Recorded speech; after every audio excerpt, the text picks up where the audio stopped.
Hello guys, Orden Ogan here. Welcome to Dívejte, welcome to Masters of Rock. You already have your show behind you. How was it? Hello, thanks for having us. It was insanely warm, like insanely warm. I do think it's like maybe the second most warm show that we ever played, and we were close to passing out, but the audience was so great, they made up for it, so it was fine. I actually went there, to the audience to observe, watch you. The music was amazing. Thank you. The sound was great. It was super loud, which is perfect too. And I could see the sun shining directly to your faces. And I was thinking like, okay, so when is the moment when they will say, okay, we need to interrupt it? But you didn't, and you didn't even show that it was too warm for you. My admiration to you. Thank you. So I mean, we tried our best. We basically had like a lot of like ice cold water behind the stage, and we from time to time we just got behind the banners and just put ice cold water in our necks, and this was kind of helping, but it was still close to the edge. Yes. Yeah. It's warm everywhere today. I mean, everywhere in the world, but it was unfortunate for you, to play in such a peak time for the sun. But anyway, I think the crowd loved you. Yes, I do. How did you enjoy, besides being hot? How did you... Being hot. Thank you. No news. Well, all of you. How did you enjoy the Czech crowd? I mean, it's the second or third time for us. Third time for us, Masters of Rock, and it's always been great. So it's maybe sounds stupid when I say it, but we kind of expected that from the crowd to happen, because we know that the people here are amazing, and my cell phone is ringing, and I have to... It's the crowd? It's the crowd? It's the crowd, yes. Please come back, right? Yeah. And so we were kind of expecting the crowd to like it, because I do think we have a lot of fans here, and but still, I mean, in that weather, we were actually surprised how many people actually turned up and made a big party, because it was just as hot for them as it was for us. So definitely. Just for those who may not know you yet, can you just briefly tell us about the history of the band? Yeah, so we actually count the history of Orden Ogan from 2008 on, when our debut record Veil was released, and we then signed with AFM Records in Germany and got a worldwide booking agency contract. And so the band was steadily growing, basically. Like it was not an overnight success. It was like from 2008 to, let's say, 2016 that you had the impression the band grows bigger and bigger. And then 2017, the record called Gunman was released, which might have been like the biggest hit, so to say, to this point. And yeah. But what kind of music are we making? What kind of?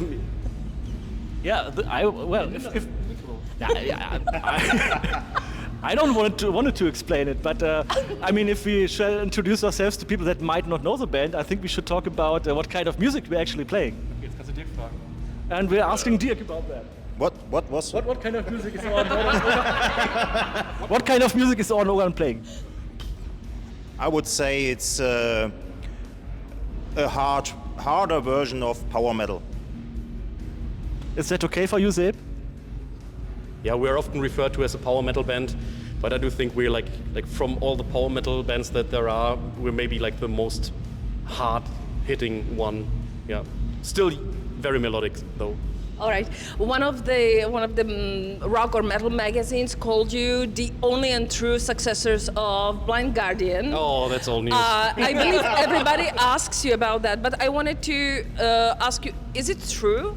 For the first question, and the second question, if so, how do you feel about it? Do you feel like honored, or do you feel like, well, we want to do our own way? We want to differentiate. I actually do think we do it our own way. This reference goes back to the release of Veil in 2008, because the German rocker said they are the only legitimate Blind Guardian successor, and the metal hammer said these are Orden Ogan is the new Running Wild, and Running Wild and Blind Guardian don't sound anything alike.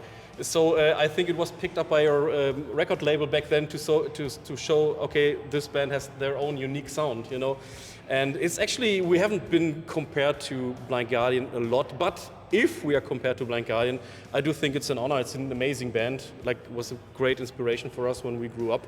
And they are still active, so I don't think we're successors, still hitting hard. Your lights are like dying. It's okay. You had a lot of sun today, so that's fine. All right, another question. But you do have something in common with Blind Guardian. I think the author of the covers, right? Yeah, Andreas Marshall? Yes, and also like the use of choirs and everything.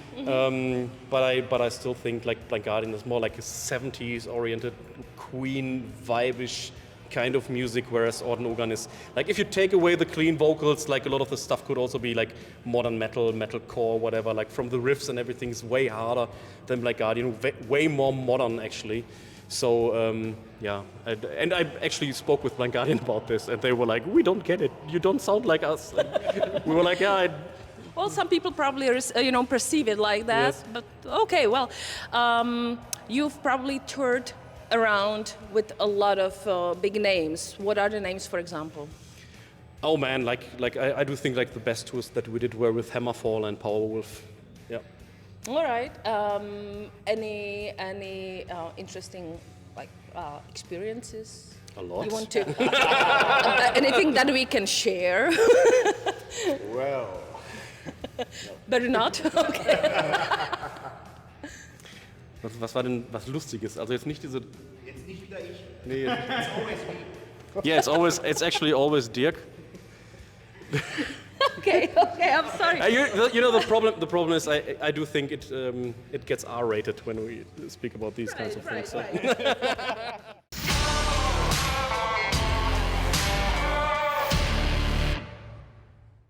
So there was an album, the latest album that you released was The Final Days, Yes. and then you released like a tribute to that album with friends, Yes. right? Why did you choose to do that? Actually, it was basically marketed in a wrong way. So like a lot of people did get it wrong because it was actually just like a tour edition of the actual record because AFM Records wanted to re-release this like with a new version. And so like the main product actually is like the original album plus the cover album like connected to each other like a double CD. So it is like some people got it wrong for some reason and thought it was like a new album. It's not. It's not, okay. You wanted to say something, right? Just want to say that there's also one more song on it. December. Okay, so why wasn't December on the original version? Yeah, so the topic of December is like the song is about a killer virus that is genetically engineered and kills like a lot, like the biggest part of the world's population. Okay. And the record was basically released like directly in the beginning of the pandemic. So we figured it might not be the best time to release that song with that topic. Yeah. That is interesting coincidence, right? It is coincidence. It was written way before, and I can prove it. Right. Because- No, I believe you. No, because when the video was released on YouTube, there are a lot of comments like gain of function, blah blah blah. Yeah, of course you didn't know, blah blah blah, whatever. But I actually have emails like sending the song over like before the pandemic started. So I totally it is believe coincidence. you. Yeah, I totally believe you. You know, there are bands who, for example, compose songs about war, and it was before the whole Ukraine started, and they were like, but we can prove it, you know, because people think like you are using the situation Yes. to gain something, like, but I believe there is something called channeling, you know, when you compose, create, you know, write lyrics, you are in it, and information come in. Let's hope not, because Final Days is actually about a lot of ways that the world could come to an end. One of this is like one of the first videos we put out is called "In the Dawn of the AI." Now with ChatGPT and everything going on, let's hope there's not so much channeling in this. Well, it looks like it is. And well, of course, but how do you make the decision what to write the lyrics about? You know, how do you choose? It just comes, or do you agree on it first, or? Listen. Come here. No, I didn't. He's shy. No, He's it's shy. just laughing in the background, irritating me. Like, are you drunk? We're like in distillery, right? So let me ask you, who writes the lyrics? Me. Okay, so how do you decide on the topic? That depends, you know. Like we've got an ongoing story with our mascot called Alistair Vale. This is the guy with the top hat and the red scarf.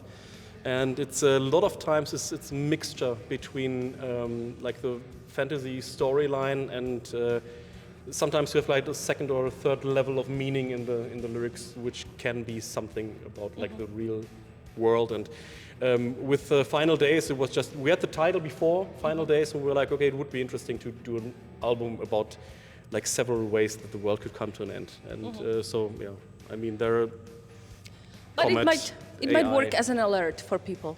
That is good. That is a good thing, right? I to alert. don't think. No? No? Okay, so what is the next album going to be about? Yeah, Something positive? Yeah, the next album is called The Order of Fear, so it's basically self-titled. Very good. Because Orden Ogan is, it means the Order of Fear. And I don't want to say too much about it because I don't want to give so much away, but it's going to be a great album. You already gave away to the crowd here that it's going to come out in April next year. Yes. Okay, so that's something. Okay, Super so we can. unofficial, I shouldn't have said that. Well, a lot of people observed you today, so well, including me. Right. I heard it. Okay, and so why did you have on the stage? You had a banner with the title of the latest album. Why? Because we're basically still touring on that record. Okay. You know, we should have been on tour with the record from like 2020 on for like 2 years, and we started touring on it in 21 with like 2 or 3 shows, and did some shows last year and some more this year. So it's just basically the Final Days tour, and yeah, it was a small one, but it is what it is. That makes perfect sense. All right, what does your summer look like? Are you very busy? No? So we can invite you again. Okay. Yes, no, or this summer with Orden Ogan, like this summer is not very busy because we're basically focusing on writing the record and Making a new record. making a new record. So it is kind of busy. We should actually have been at Masters of Rock last year, and this summer no shows at all. But since I got COVID last year, so we had to cancel the show and came back this year. All right. So I would like to thank you for coming here, for having Thank you the very time much. to talk to us. And the last question, could you please say a message or something to our viewers? There are definitely your fans and probably some future fans as well. It's all yours. So, our dear friends and fans in Czech Republic, thank you so much for having us again and again and again. And we'll promise to you, we will come back as soon as possible, not too far away. Bye. Bye-bye.